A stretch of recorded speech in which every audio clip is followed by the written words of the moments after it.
El problema en la India es como decía Marc Chagall, el pintor, aun cuando retrocedo avanzo, es como doy 2 pasos para adelante y 1 para atrás, y 2 adelante y 1 atrás, y así. En la India va a crecer la clase media, 90 millones de personas, pero ¿cuánto va a crecer la clase baja en el mismo periodo? We published some research about 18 months ago that showed in the next 30 years there will be an additional 2 billion people joining the middle class, so leaving poverty to join the middle class. Linked to what you're asking, that is what this story is all about.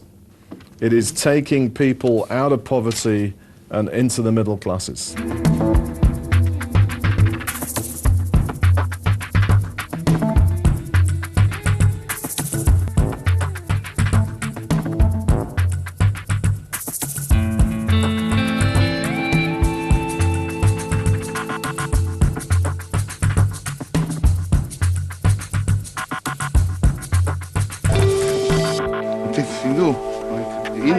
Yes, I'm from. Ah, namaste. Namaste. How are you? You alright?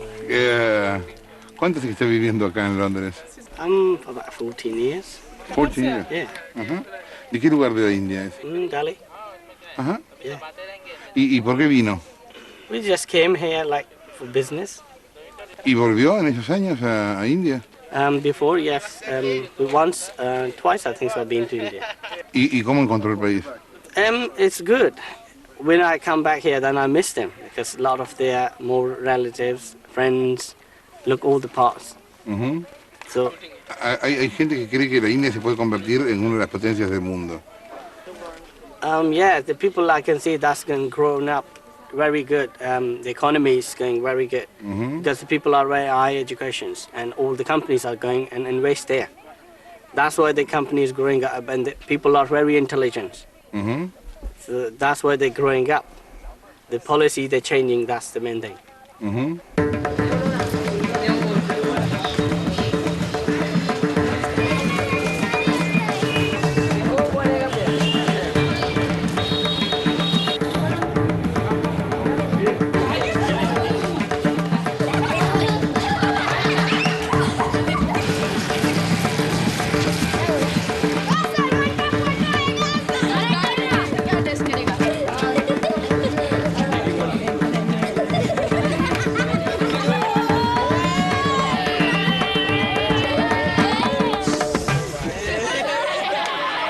Still a very young country.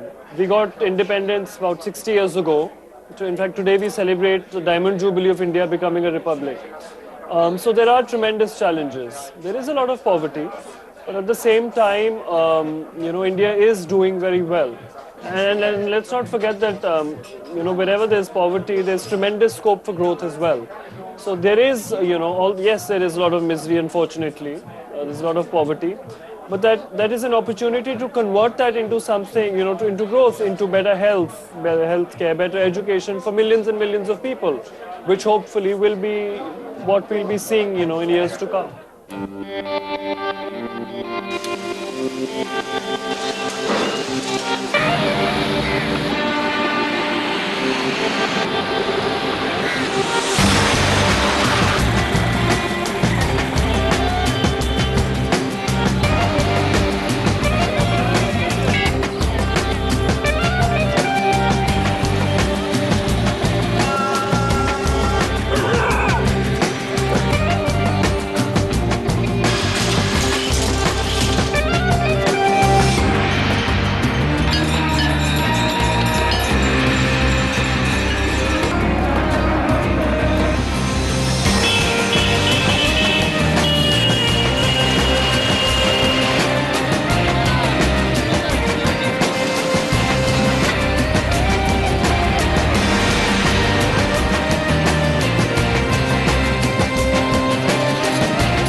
Lo que preguntaría es si si el tema de la democracia es o no un valor para los BRICS. We look at lots of issues to do with corruption. We do look at corruption. We look at stability of government.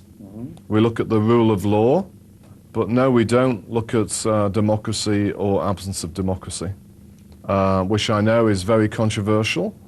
But if you take the difference between China and India, so far, since 1980, which is better?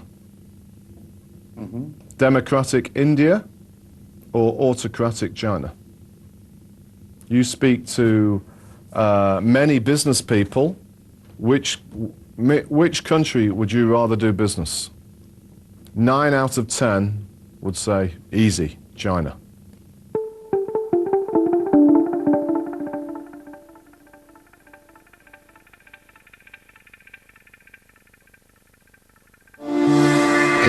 El Estado de Derecho tiene que ver con el sistema político. El cumplimiento de las obligaciones de los Estados tiene que ver con el carácter que cada Estado tiene para gobernar. También es más fácil que una dictadura rompa un contrato que la rompa un parlamento.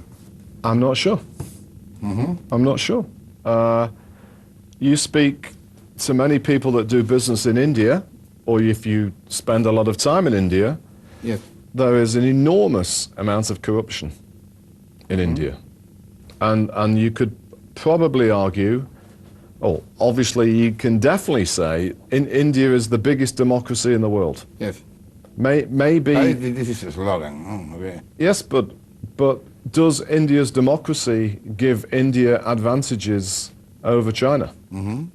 No democracy means the possibility of a major central decision going wrong is high. But in terms of dealing with challenges quickly, maybe not being a democracy for a developing country is good. I often say to people that this crisis, the global credit crisis, maybe has had some good for the world because it forced China quickly to come up with a huge policy response. And we see today, 1 year later, Chinese growth is still very, very strong. If China was a democracy, maybe they couldn't have done that.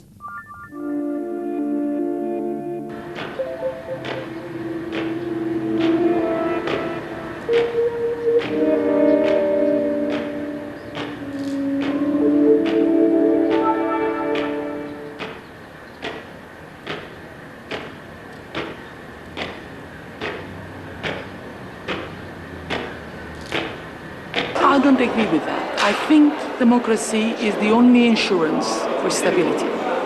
People know what they want, and regular people, they want jobs, they want to feed their children, put them through education, and they have their own demands, and people's demands are for stability. They want to see 20 years ahead, and that's why I think democracy is crucial. Well, there have been world powers in the past that were not democratic, and I suspect there will be in the future.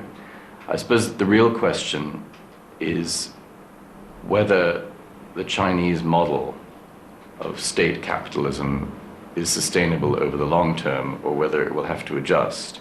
And if it does adjust, will that adjustment be gradual and peaceful, or will it involve the sort of turmoil that we've seen in China in the past? People actually, in China, people actually appreciate this government. They love this government because, China is really a young country. It's only, we just celebrated the 60th birthday, and now we can have whatever we want. That's the difference, that's the change. Because we can have better life, because we are progressing, we have amazing growth rate, so people have no reason to